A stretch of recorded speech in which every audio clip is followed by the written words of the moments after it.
Let's stick with the Young Bucks for now. While discussing this week's, or last week's, because this was written last week, episode of AEW Dynamite, Brian Alvarez stated that Matt and Nick Jackson's current AEW deal has them working limited dates, and the reason they are off television, they came back last week, but the reason they were off television is because they haven't gotten the call to appear for additional shows. Here's the quote.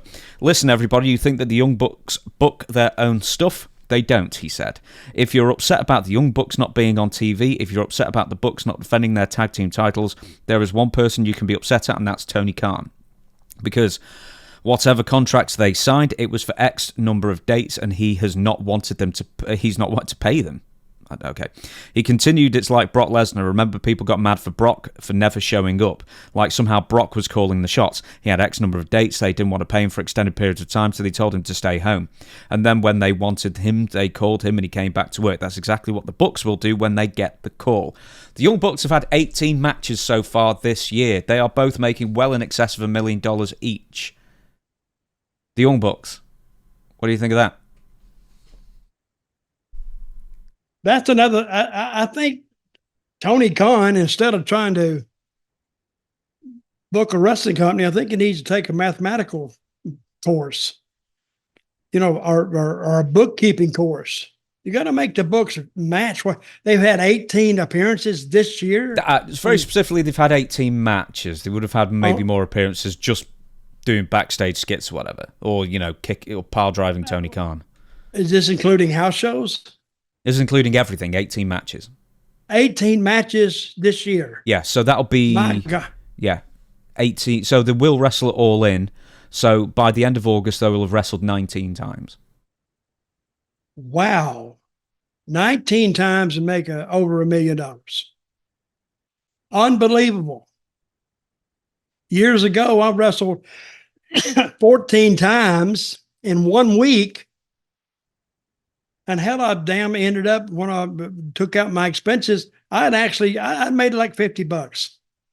Really. Now, that was, of course, a long, long time ago. Now they have TV money and all that. So they didn't have that back in those days.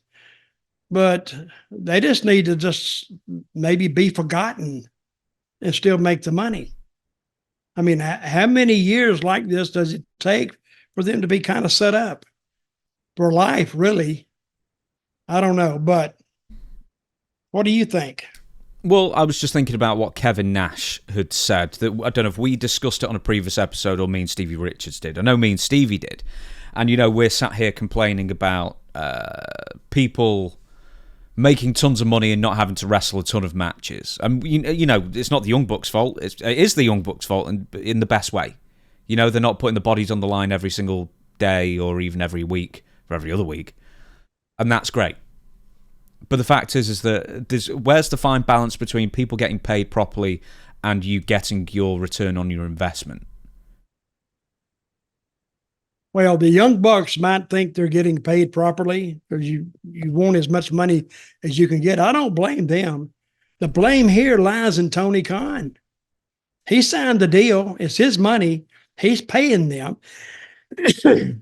Would you pay them that much money for limited dates? Never for limited dates, no. Okay, well, let's take it this way then. Brock Lesnar, he's the most famous case, as well as Roman Reigns now. I mean, they will be making 8 figures a year each. Brock Lesnar and Roman 8 figures a year is over 10 million? Yeah, I think they'll be making 10 million plus each, easily, when factoring in merchandise and stuff like that. And for Brock Lesnar's very, very famous example, Roman Reigns a few years ago went on a part-time salary. Do you begrudge them? Or do you think they should be wrestling full-time for their money? WWE can clearly afford it more than Tony can. I mean, that's extreme examples because they're both huge draws and mega main eventers of all time. But what do you think about those guys taking so much money for very limited appearances? I say fine if they can do it. If somebody's willing to offer you the money, it's not even should I take it? No, they're going to take it. I don't blame them. The only one to blame here is Tony Khan. He's trying to get that TV deal and worrying about that, but he just throws good money after bad.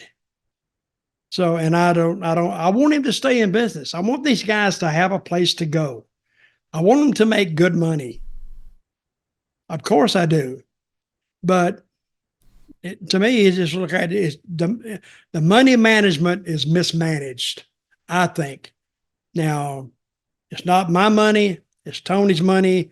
Of course, $1 billion is a hell of a lot more than $1 million. So he's got the money, and I think he just buying a very expensive game that he can play.